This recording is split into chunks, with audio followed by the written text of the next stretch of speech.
কেমন লাগছে? মানে হ্যাঁ, খুব ভালো লাগছে। আমাদের বছরে তো এই একটা দিনই, আর সবাই খুব মজা করে, আনন্দ করে, উৎসব করে। এর আগের বারের চেয়ে এবারের মানে হ্যাঁ, এবারের একটু অন্যরকম। মানুষ একটু কম দেখছি। সবাই হয়তোবা গ্রামের বাড়ি আছে। কিন্তু আমাদের কাছে ভালো লাগছে সব মিলিয়ে। কোথায় কোথায় ঘুরতে মানে দেখতেছেন বা ঘুরতে যাওয়ার ইচ্ছা আছে? আমাদের তো শুরু হয় জাস্ট সপ্তমী থেকেই শুরু হয় বেসিক্যালি। সবাই শুরু করে ঘোরাটা। তো এই তো আজকেই ফার্স্ট আসলাম। এর আগে এই ফার্স্ট আজকেই আসলাম।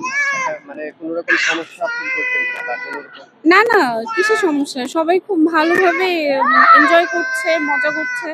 আর সবথেকে বড় কথা যে সবাই মিলে আসা, একসাথে আনন্দ করা, এটাই তো সবথেকে ভালো। মানে মানে কর্তৃপক্ষ বা প্রশাসনের কাছে কোনো দাবি আছে কিনা বা কোনো বিষয়ে যে আচ্ছা, কর্তৃপক্ষের কাছে দাবি বলতে আমরা যেহেতু একটা দেশে থাকি, সবাই মিলে যাতে একটু ভালোভাবে উদযাপন করতে পারি, আম সবাই মিলে যাতে ভালোভাবে থাকতে পারি, এটার একটা দাবি থাকবে সবার কাছে যে সবাই যাতে খুব আ সাহায্য করে